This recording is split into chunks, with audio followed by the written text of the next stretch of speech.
This is a story that you want to pay close attention to. A night downtown got awfully expensive for one woman, and it had to do with her cab ride home. Yeah, an Uber ride within the metro ended up costing her hundreds of dollars.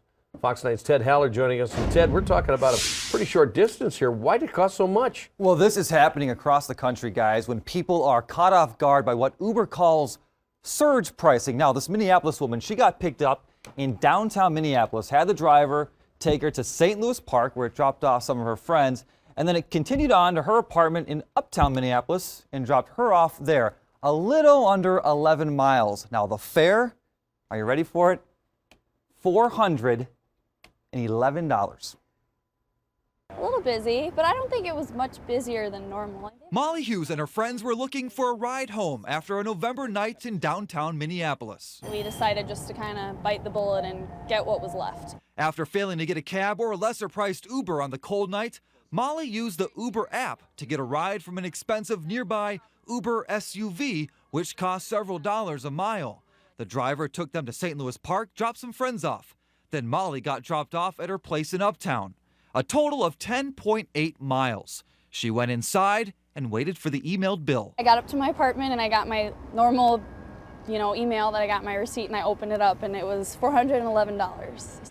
$411 for 10.8 miles. The normal fare was $65.30, but then Uber multiplied that by a 6.3 surge, about $38 per mile. I was in a panic, to be honest. I mean, you don't expect to get a $400 cab bill, for a 20-minute drive. I mean, it's just absurd. Surge pricing is what Uber does during what they call busy times. Because Uber drivers work for themselves, the idea is to raise the rates to get more drivers out on the roads. The city does not classify Ubers as taxis, so unlike taxis, Uber can pretty much charge whatever it wants, whenever it wants. Minneapolis caps what fares taxis can charge.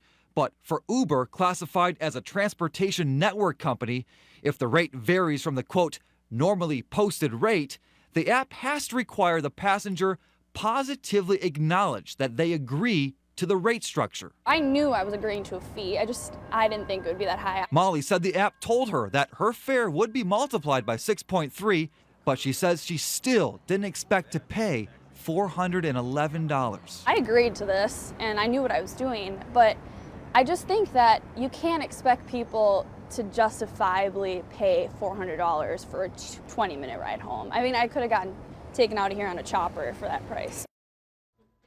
Now, Mollie told us she hopes others learn from her mistake, but still believes Uber should rethink these kind of surge charges, especially during cold Minnesota nights. So what can you do to avoid these surge charges? Remember, the app will tell you if there's a surge. Like on this one here, it shows a 1.5 multiplier. And an Uber spokesperson told me that you can actually have the app programmed to notify you when surge prices drop. Jeff and Kelsey.